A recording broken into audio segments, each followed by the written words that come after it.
ನಮಸ್ತೆ ಎಲ್ರಿಗೂ ವಿದ್ಯಾಸ್ ಕಿಚನ್ಗೆ ಸ್ವಾಗತ. ನಾನಿವತ್ತು ನುಗ್ಗೆ ಸೊಪ್ಪು ಪಲ್ಯ ಹೇಗೆ ಮಾಡೋದಂತ ಮ್ಯಾಂಗ್ಳೂರ್ ಸ್ಟೈಲಲ್ಲಿ ನಿಮಗೆ ತೋರಿಸ್ಕೊಡ್ತಿದ್ದೇನೆ. ತುಂಬ ಈಸಿ ಉಂಟು ಮತ್ತು ತುಂಬ ಟೇಸ್ಟಿಯಾಗಿ ಉಂಟು. ಇನ್ನು ನೋಡಿ, ನುಗ್ಗೆ ಸೊಪ್ಪನ್ನು ನಾವು ಚೆಂದ ಮಾಡಿ ಅದರ ಕಡ್ಡಿ ಎಲ್ಲ ತೆಗೆದು ಕ್ಲೀನ್ ಮಾಡಿ ತೊಳೆದಿಡಬೇಕು. ಚೆಂದ ಮಾಡಿ 2-3 ಸಲ ತೊಳೀರಿ, ನೀರೆಲ್ಲ ಕರೆಕ್ಟಾಗಿ ತೆಗೆದ್ರೆ. ಮತ್ತು ಅದು ಕೋಲನ್ನೆಲ್ಲ ತೆಗೀರಿ, ಆಯಿತಾ. ನಾವು ಆದಷ್ಟು ತೆಗೆದೆವು ಕ್ಲೀನ್ ಮಾಡಿ. ಆನಂತರ ಒಂದು ಪಾತ್ರೆಗೆ ತೆಂಗಿನೆಣ್ಣೆ ಹಾಕಿ, ನಿಮಗೆ ಯಾವುದು ಆಯಿಲ್ ಬೇಕು ಅದು ಹಾಕಿ. ತೆಂಗಿನೆಣ್ಣೆ ಹಾಕಿ ಅದು ಬಿಸಿ ಆಗುವಾಗ ಸಾಸಿವೆ ಹಾಕಿ, ಮತ್ತು ನೀರುಳ್ಳಿ ಹಾಕಿ, ಬೆಳ್ಳುಳ್ಳಿ ಒಂದು 7-8 ಬೆಳ್ಳುಳ್ಳಿ ಮತ್ತು ಉದ್ದಿನ ಬೇಳೆ ಹಾಕಿ ಇದು ಸ್ವಲ್ಪ ಕಾಯಲಿ. ಎಣ್ಣೆಯಲ್ಲೇ ಸ್ವಲ್ಪ ಕಾಯಿಸಿ ಬೆಳ್ಳುಳ್ಳಿ ಒಂದು 7-8 ಹಾಕಿ, ಆಯಿತಾ. ಗುದ್ದಿ ಹಾಕಿ ಬೆಳ್ಳುಳ್ಳಿ, ಅದು ಸ್ವಲ್ಪ ಫ್ಲೇವರ್ ಒಳ್ಳೆ ಬರ್ತದೆ. ಎಣ್ಣೆಯಲ್ಲಿ ಸ್ವಲ್ಪ ಫ್ರೈ ಆಗಲಿ. ಇದು ಸ್ವಲ್ಪ ಬಾಡಿದ ಕೂಡಲೇ ನಾವು ಒಂದು ಟೊಮೆಟೊ ಹಾಕುವ. ಸಣ್ಣ ಟೊಮೆಟೊ ಸಹ ಸಾಕಾಗ್ತದೆ ಇದಕ್ಕೆ, ತುಂಬ ದೊಡ್ಡದೇನು ಬೇಕಾಗಿಲ್ಲ. ನೀರುಳ್ಳಿ ಸಹ ಒಂದು ಹಾಕಿದ್ದೇನೆ, ದೊಡ್ಡದು ನೀರುಳ್ಳಿ ಹಾಕಿದ್ದೇನೆ. ಮತ್ತು ಈ ಟೊಮೆಟೊಯನ್ನು ಸಹ ಸ್ವಲ್ಪ ಅದರಲ್ಲೇ ಚೆನ್ನಾಗಿ ಬಾಡಿಸಿ.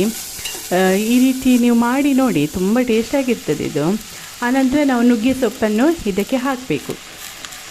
ನುಗ್ಗೆ ಸೊಪ್ಪನ್ನು ಹಾಕಿ ಚೆಂದ ಮರಳಿಸಿ, ಮತ್ತು ಸ್ವಲ್ಪ ಉಪ್ಪು ಹಾಕ್ಕೊಳ್ಳಿ, ರುಚಿಗೆ ತಕ್ಕಷ್ಟು ಉಪ್ಪು. ತುಂಬಾ ಉಪ್ಪು ಹಾಕ್ಕೊಳ್ಳಿಕ್ಕೆ ಹೋಗಬೇಡಿ, ಫಸ್ಟೇ ಸ್ವಲ್ಪ ಸ್ವಲ್ಪ ಹಾಕ್ಕೊಳ್ಳಿ. ಮತ್ತು ಸ್ವಲ್ಪ ಹಳದಿ ಪುಡಿ ಹಾಕಿ ಚೆಂದ ಮಾಡಿ ಕಲಸಿ, ಫುಲ್ಲು ಚೆಂದ ಮಾಡಿ ಕಲಸಿ. ಅದು ಅದರಲ್ಲಿ ಬೇಯಲಿ ನುಗ್ಗೆ ಸೊಪ್ಪಿಗೆ ನಾವು ಬೇಯುವಾಗ ನೀರು ಹಾಕಬೇಕು. ನೀರು ಹಾಕಿ ಬೇಯಿಸಬೇಕು. ನುಗ್ಗೆ ಸೊಪ್ಪು ಎಷ್ಟು ಬೆಂದಷ್ಟು ರುಚಿ ಜಾಸ್ತಿ ಕೊಡ್ತದೆ. ಎಷ್ಟು ಬೇಯ್ತದೆ ನೋಡಿ, ಅದರಷ್ಟೇ ರುಚಿ ತುಂಬ ಜಾಸ್ತಿ ಬರ್ತದೆ. ನಾನಿದರಲ್ಲಿ 1 ಲೋಟ ನೀರು ಹಾಕಿದ್ದೇನೆ. ಮತ್ತು ಇದಕ್ಕೆ ನಮ್ಮದು ಇಲ್ಲಿ ಬ್ರೌನ್ ರೈಸ್ ಇರ್ತದೆ, ಅದನ್ನು ಸ್ವಲ್ಪ ಹುರಿಬೇಕು. ನಿಮಗೆ ಇರದಿದ್ದರೆ ನೀವು ವೈಟ್ ರೈಸನ್ನು ಸಹ ಹುರಿಬೋದು, ಅದು ಸ್ವಲ್ಪ ಅದು ಮಸಾಲೆ ಮಾಡಲಿಕ್ಕೆ. ಇದು ನೋಡಿ, ಈ ಅಕ್ಕಿ ಉಂಟಲ್ಲ, ಅದರ ಒಟ್ಟಿಗೆ ಒಂದು 4-5 ಮೆಣಸು ಹಾಕಿದ್ದೇನೆ. ಅದರೊಟ್ಟಿಗೆ ಅದು ಕಾಯ್ತದೆ ಅಂತ ಚೆಂದ ಮಾಡಿ ಅದು ಹುರಿಬೇಕು. ನೋಡಿ, ಅದು ಅಕ್ಕಿ ಹುರಿದು ಈ ಥರ ಆಗ್ತದೆ. ಆನಂತರ 1 ಸ್ಪೂನು ಕೊತ್ತಂಬರಿ ಹಾಕಿ ಅದಕ್ಕೆ, ಅದರಲ್ಲಿ ಕಾಯಿಸಿ. ನೋಡಿ, ಅಕ್ಕಿ ಯಾವ ರೀತಿ ಆಗಿದೆ ನೋಡಿ, ಈ ಥರ ಆಗಬೇಕು ಅದು. ಇದನ್ನು ನಾವು ಫುಲ್ ಹುಡಿ ಮಾಡಬೇಕು. ಮೆಣಸು, ಕೊತ್ತಂಬರಿ ಮತ್ತು ಅಕ್ಕಿಯನ್ನು ನಾವು ಕಾಯಿಸಿದ್ದೇವಲ್ಲ, ಇದು ಚೆನ್ನಾಗಿ ಹುಡಿ ಮಾಡಿ ಅದು. ಮತ್ತು ಲಾಸ್ಟಿಗೆ ನಾವು ತೆಂಗಿನಕಾಯಿ ಹಾಕಿ 1 ಸುತ್ತು ತಿರುಗಿಸ್ಬೇಕು ಅಷ್ಟೇ. ಫಸ್ಟಿಗೆ ಹಾಕಬೇಡಿ ಅದು ಹುಡಿ ಮಾಡುವಾಗ.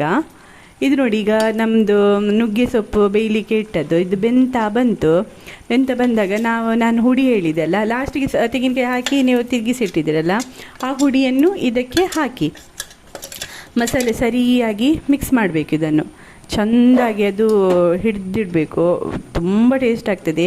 ನಾವು ಗಂಜಿಯೊಟ್ಟಿಗೆಲ್ಲ ಇದು ಊಟ ಮಾಡಬೇಕು. ಗಂಜಿಯೊಟ್ಟಿಗೆ ಹಾಕಿ ಪಲ್ಯ ಮಾಡಿದರೆ ತುಂಬ ಟೇಸ್ಟಾಗಿರ್ತದೆ. ಇದು ತುಂಬ ಸರಿಯಾಗಿ ಸೆಟ್ ಆಗಲಿ. ಮತ್ತು ಈ ಹೊತ್ತಿಗೆ ನೀವು ಉಪ್ಪೆಲ್ಲ ನೋಡ್ಕೊಳ್ಳಿ ಸರಿಯಾಗಿ ಉಂಟಾ ಅಂತ.